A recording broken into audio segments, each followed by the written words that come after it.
मोर वचन जय पड़ जाए भीका, संत वचन पत्थर की रीका। भगवान के वाक्य खाली जा सकते हैं, पर संतों के वाक्य कभी खाली नहीं जाते। लेकिन संत होना चाहिए। इस बात को सबसे ज्यादा ध्यान में रखना कि संतों की तो तुम्हें सेवा करनी ही करनी है। हो सकता है कोई संत महात्मा तुम्हें आशीर्वाद दे जाए, कोई संत महात्मा तुम्हें दुआ दे जाए कि 4 जब तुम्हारी संतान होगी तो फिर तुम्हारे संतान होगी, तो तप करने से बहुत बड़े बड़े पाप धुल जाते हैं। सबसे बड़ा होता है तप।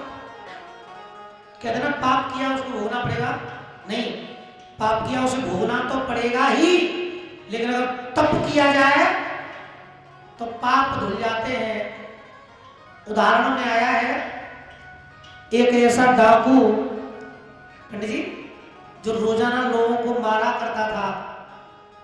वो नारद जी बता रहे हैं ना, वो एक ऐसा डाकू था जो रोजाना लोगों को मारा करता था। अच्छा, नारद जी को तो वो भी पता है कि इसने हिरणी को मार दिया है, अब वो पाप कैसे धुलेगा? ये वही उपाय बता रहे नारद जी। एक डाकू जो रोजाना लोगों को मारा करता था, उसकी उंगली काट के अपने गले में डाला करता था। वहां होकर के एक ऋषि जा रहे थे, उसने कहा कि ऋषि जी मैं तुमको भी मारूंगा और तुम्हारे पास जो भी धन माया हो वो मेरी है। ऋषि ने कहा कि तू एक बात बता, ये तू लोगों को मारता है, उन्हें लूटता है, धन दौलत माया का तू करता क्या है? इतने लोगों को तूने मारा है, तेरे गले में इतनी उंगलियां पड़ी हुई हैं, लोगों को मारता है, लूटता है, उनका उस धन माया का तू करता क्या है? डाकू ने कहा कि मैं अपने परिवार का पालन पोषण करता हूं, मैं अपने परिवार को पालता हूं। एक परिवार को पालने के लिए किसी दूसरे परिवार को तू उजाड़ रहा है, तो क्या तेरा परिवार पल रहा है?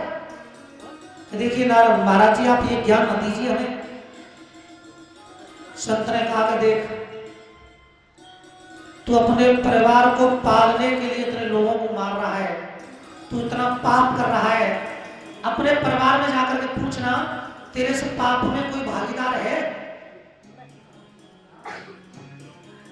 तो वो डाकू अपने घर पे गया, अपनी पत्नी से पूछा सबसे पहले कि मैं रोजाना लोगों को मारता हूं और मार करके दौलत माया जो भी लाता हूं तुम्हें देता हूं, तो मैं पाप करता हूं, मेरे पाप में तुम भागीदार बनोगी कि नहीं बनोगी? पत्नी बोली पाप तुम कर रहे हो तो भोगना भी तुमको ही पड़ेगा, तुम्हारे पाप में कोई भागीदार नहीं है।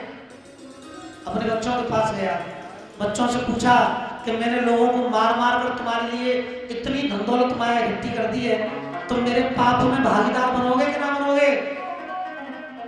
बालक बोले ना पिताजी, हम का पाप में भागीदार ना है। लौट कर आ गया महात्मा के पास। महात्मा से कहा प्रभु, मैंने घर में सबसे पूछ लिया, मेरे पाप में कोई भागीदार नहीं बना है। संत जी कहने लगे तो तू ये पाप करना बंद कर दे। डाकू ने कहा कि मैंने इतने पाप कर दिए हैं, अब तक इतने पाप कर दिए हैं कि ये मुझे भोगने ही पड़ेंगे, इन पापों को काटने का कोई तरीका नहीं है। तो संत जी ने बताया इसका तरीका है तप कर, राम राम का जाप कर। तो डाकू ने कहा कि मुझे राम राम कहना नहीं आता, क्योंकि मैंने लोगों को तो मारा है, मुझ पर तो मरा मरा कहना आता है। राम राम नहीं आता, क्या आता है? मुझ पर तो मरा मरा आता है। तो साधु जी कहने लगे तो तू मरा मरा ही कहे। उसने मरा मरा मरा मरा मरा मरा मरा मरा मरा मरा यानी मरा मरा से शुरू किया, केवल 3 बार मुंह से मरा निकला, उसके बाद कहां पे आ गए? मरा मरा मरा मरा मरा मरा मरा मरा। मां से शुरू तपस्या, मां पे ब्राह्म लगाई, उल्टा नाम जपे जग जाना, और वो रत्ना कर वही ब्रह्म समाना। एक वाल्मीकि ऋषि के नाम से उनकी पहचान हो गई। उन्होंने रामायण की रचना कर दी, जो सनातन धर्म में बहुत बड़ा ग्रंथ माना जाता है। तो राजा तेरा भी पाप धुल जाएगा अगर तू तप करेगा, संतों की सेवा करेगा तो। बोलिए सच्चे दरबार की, बोलिए नारद जी महाराज की।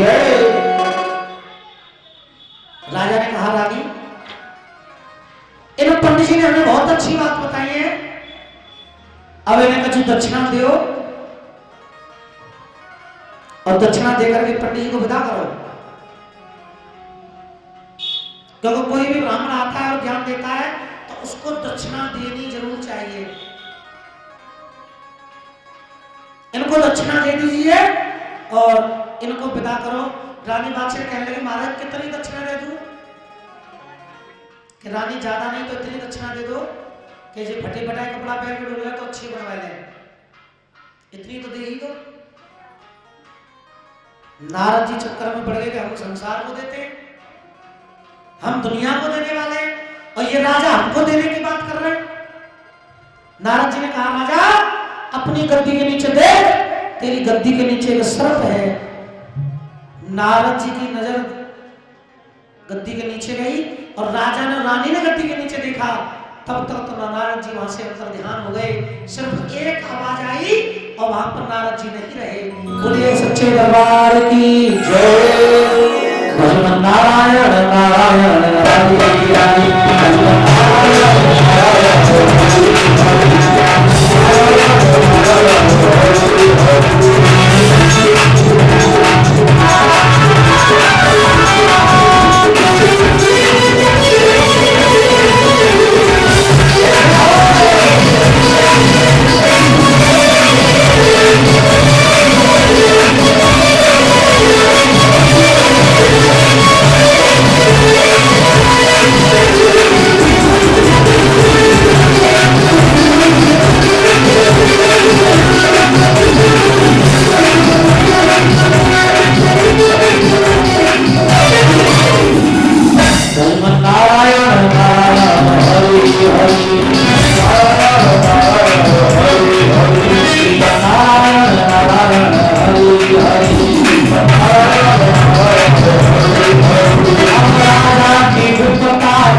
यहीं से आरंभ हुई है और इसी नारद जी की बताई हुई बात पर बाबा की 7 दिन की कथा होती है। बोलिए सच्चे दरबार की जय। अब राजा के विपता टरी टरी, बोलो हरि हरि भजन नारायण हरि हरि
रानी बादशाह कहने लगी, प्रभु आपको नहीं पता कहां गए? कि मैंने तो गद्दी के नीचे देखा था, जब वापस मुड़कर देखा तो वहां पर कोई नहीं था। रानी बादशाह कहने लगी, तो मैंने भी गद्दी के नीचे देखा था और वापस मुड़कर देखा तो वहां पर कोई नहीं था। राजा समझ गए कि आज मेरी सभा में स्वयं भगवान आए ऐसा रास्ता बता कर गए, जो मेरे प्रभु कह रहे वही काम करें और उस दुनिया में रहकर अपना नाम करें। माली बुलाया और राजा ने पोत बनाई और अपने गांव से बाहर एक पूठा पर राजा जेवर सिंह नौलख का बाग लगाने लगे। एक एक पेड़ को चुन चुन कर राजा अपने हाथों से लगा रहे हैं। रानी बाछिल बीचा बीच बाग में बैठी पूरे गांव की औरतों को ले गई मैया बाछिल।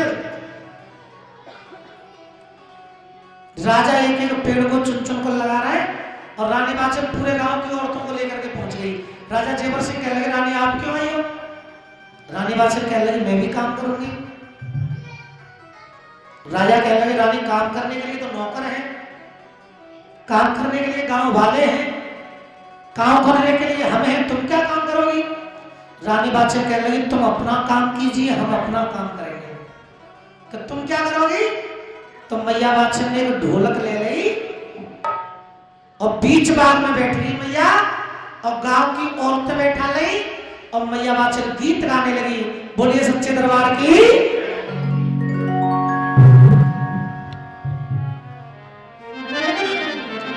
अरे मेरे राजा ने, अरे मेरे सैया ने, अरे मेरे बलमा ने बाग लगाया।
लगाओ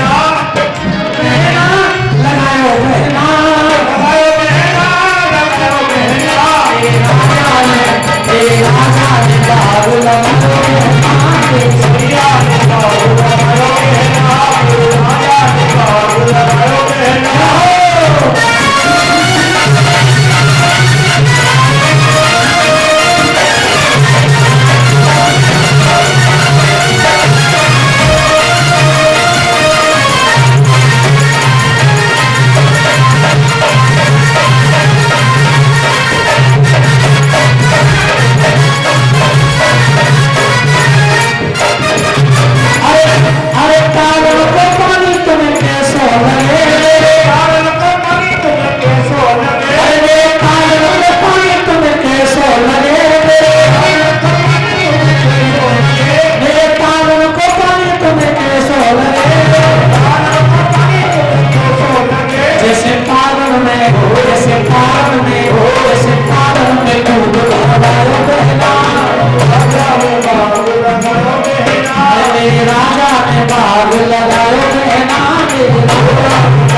दरबार की एक बार जोर से कह दो जय बाबा की जोर से कह दो आवाज बहुत कम आ रही है अभी पहला दिन है ना तो इतने वक्त है इनके हिसाब तो ज्यादा होनी चाहिए जोर से कह दो जय बाबा की ऐसा जोर से तुम बोलोगे तो तुम्हारी माइक में बात जावे सबकी तो बाहर भक्त हैं यहाँ भक्त बैठे हैं सुन रहे हैं अच्छा लगे ना एक बार जोर से कह दो बोलो जय बाबा की बोले जहांगीर महाराज की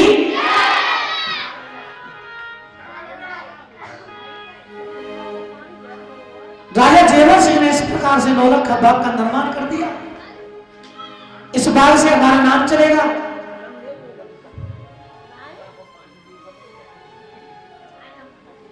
नौलखा बाग का निर्माण करने के बाद राजा लौटकर अपने महलों में वापस आ गए समय का पहिया अपनी चाल से चलता रहा राजा जेवर सिंह का बाग कुछ ही दिनों में बड़ा हो जाता है फूलों की जगह पर फल आने लगे फूलों की जगह पर फूल आने लगे तो माली ने अपने मन में विचार किया कि बागों में फल आ रहे हैं बाग में फूल आ रहे हैं इन फलों का करना क्या है ये तो राजा ने हमें बताया नहीं है तो माली ने एक छबरिया उठाई छबरिया में फल रखे अच्छे अच्छे सुंदर सुंदर फूल रखे केला के पत्ता से उसे ढक लिया और लेकर चल दिया राजा के दरबार में कि राजा को जाकर फल दिखाऊंगा और अपने लिए कुछ इनाम लेकर आऊंगा राजा के दरबार में आ गया माली गए दरबार में बान दीनों शीश झुकाए मैं हीरा मन माली महाराज गयो तिहारे बाग से महाराज मैं हीरा मन माली तुम्हारे बागों से आया हूं राजा जेवर सिंह कहने लगे आया क्यों है तुझे तो बागों में होना चाहिए कि महाराज तुम्हारे बाग में फल उतर रहे तो मैंने सोची कि तुम्हें बाग के फल दिखाऊंगा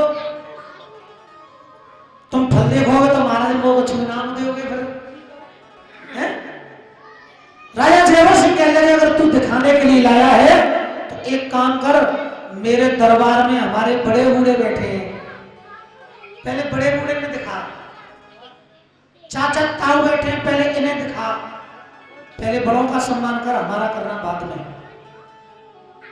माली एक तरफ से सबको दिखाता हुआ जा रहा है सब वाह कर रहे हैं कि वाह बड़े सुंदर फल हैं बागों के वाह बड़े सुंदर फूल हैं बाहों के। वाह क्या पले, वाह क्या बनाना है। इंग्लिश हाँ ऐसे एप्पल माने क्लास बोलिए। तो राजा के दरबार में अंग्रेजी कौन बोल रहा है? लो राजा के दरबार में क्या ऐसे होंगे सब, हम पढ़े लिखे होंगे। सर्वाइवा करने लगे, वहां बड़े सुंदर फल हैं, बड़े सुंदर फूल हैं, सब तारीफ कर रहे हैं बाग के फलों की। और जब वो माली राजा के पास आ गया और राजा ने कहा कि अरे माली केला का पत्ता हटा दे और मुझे भी अपने बाग के फलों को देखने लग, देखे मेरे बाग के फल कैसे हैं। प्यारे भक्तों, जब सबने देखे सर्वाइवा कर रहे,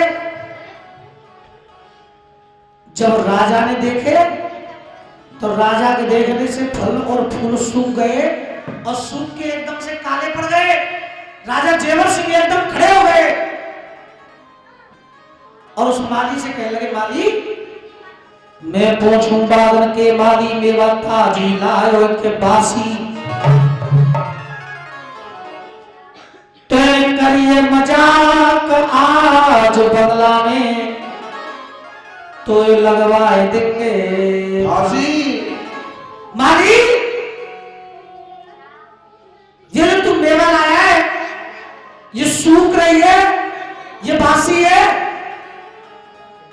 माली ने कहा हमारा ताजी है ना,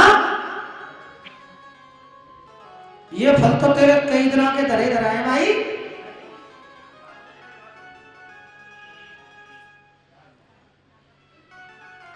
माली चक्कर में पड़ गया कि मैं क्या बताऊं, राजा के देखने से फल सूख गए और राजा जेवर सिंह कह रहे हैं कि तूने मजाक की है। मैंने क्या मजाक की है, मैं तो ताजी लाया था, सबने देखे तो ताजी थे और राजा के देखने से फल सूख गए। अब राजा मुझसे कह रहे हैं कि ताजी है कि बासी है, मैं क्या बताऊं, बासे बताऊं कि ताजी बताऊं। मैंने अगर कह दिया कि हमारा फल तो ताजी है, तुम्हारे देखे हुए तो सूखे, तो मेरे राजा का, मेरे मालिक का अपमान हो जाएगा। सच्चा नौकर वही है जो अपने मालिक का हर जगह सम्मान करे।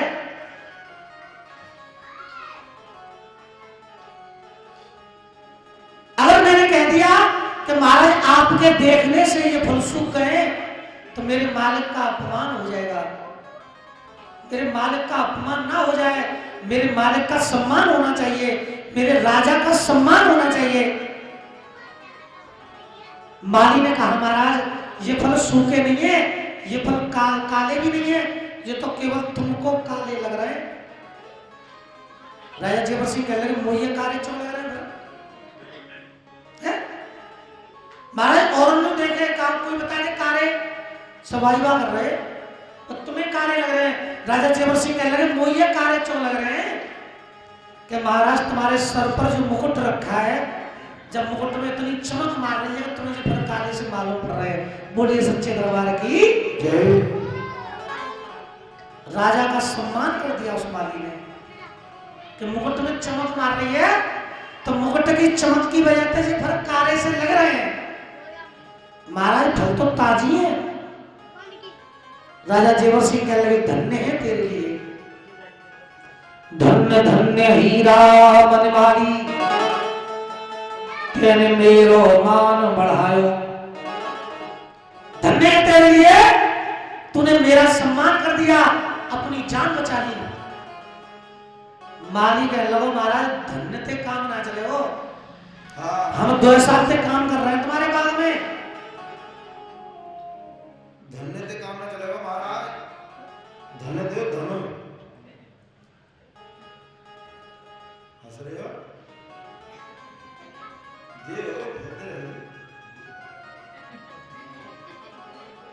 धन्य ना है महाराज, मुझे थोड़ा सा इनाम दे दो ताकि मैं अपनी मां, देखो मुझे अपनी अपनी चिंता नहीं है, चिंता किसकी है? माल लेने की।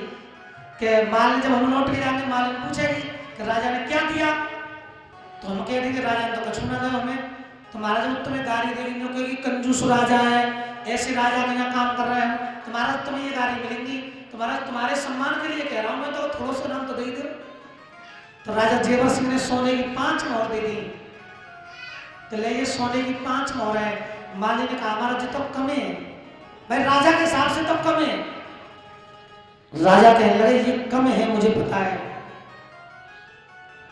लेकिन मैं कल अपने बागों में आऊंगा, कल अपने बागों में आऊंगा, पहले बाग देखूंगा, उसके बाद तुझे इनाम दूंगा। ये तो कम है, इनाम तो तुझे कल मिलेगा, और वो भी तेरी मालिन के सामने मिलेगा। इस छबरिया को संभाल के रखना, तेरी इसी छबरिया को हीरा मोतियों से भर दूंगा। माली ने विचार किया कि ये और अच्छा रहा। माली लौट कर चल दिया बागों में, लेकिन जब बहरों से बाहर निकला माली, दरबार से बाहर आया, तो माली ने अपने मन में विचार किया कि राजा के देखने से फल सूखे। अनुमान लगाया माली ने कि राजा के देखने से फल सूखे। राजा कल बागों में आएंगे बाग को देखने, अगर बाग सूख गया, उसके बाद मैंने कहा महाराज वो कुछ इनाम दे दे भाई। एक तो राजा का बाग सूख जाएगा, और बाग के बाद हम लोग कहना हमें कुछ इनाम दे दो। ये तो बहुत गलत बात होगी, राजा मारेंगे और हमें, हमारा तो बाग सूख गया तो इनाम की पर रही है। तो राजा से मिली है 5 मोहर। रानी के पास और चल रहा हूँ, शायद 2-4 मंत्र मिल जाए, कुछ तो भला होगा ही होगा। राजा ने 5 नहीं है तो रानी 2 तो देगी है। उन बाग के फलों को लेकर के माली रानी बाछड़ के पास आ गया, और रानी बाछड़ से कहा महारानी ये तुम्हारे बाग के फल हैं। रानी बाछड़ ने ये नहीं देखा कि सूखे के ताजी हैं, रानी ने तो केवल ये देखा कि मेरे बाग के फल हैं। जो काम मैया बाछड़ के बेटी बेटा के लिए करना चाहती थी, वो काम मैया बाछड़ ने उन बाग के फलों के लिए कर दिया। अरे धरवाए दे शांतियागार, अरे धरवाए दे शांतियागार, और महल में होते मंगल चार। धरवाए दे शांतियागार, महल में होते मंगल चार। धरवाए दे शांतियागार, होते मंगल चार। ननदुल माने महल बुलाई, मैया ने ननदुल महल बुलाई, माने सतिये घर करवाई बात। ननदुल माने बुलाई, माने सतिये घर करवाई, ननदुल माने बुलाई, सतिये घर करवाई। अरे नंद मेरे जिए राजकुमार, अरे मेरे जिए राजकुमार, महल में होते मंगल चार।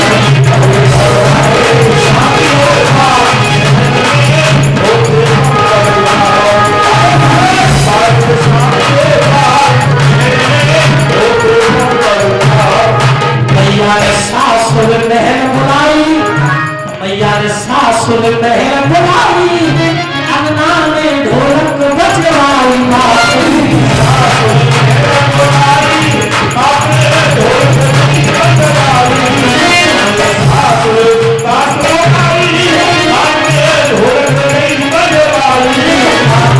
सासुर महल बुलाई, अंगना में ढोलक बजवाई मात।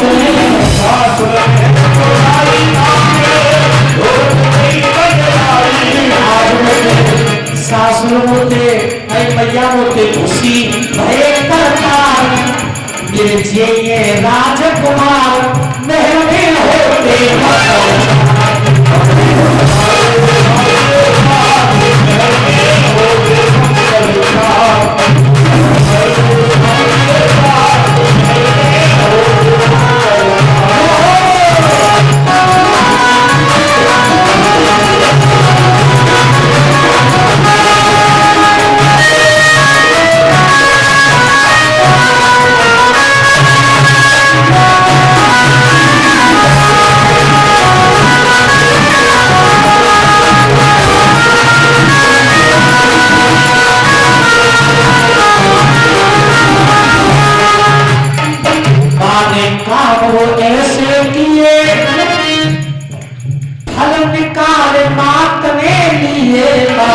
हीरा मोती से भरी छवैया, फल तो निकाल लिए और हीरा मोतियों से माली की छवैया भर दी। बोलो बादशाह मैया की। अरे हीरा मोती से भरी है छवैया और खुश है ये पूरी नगरिया।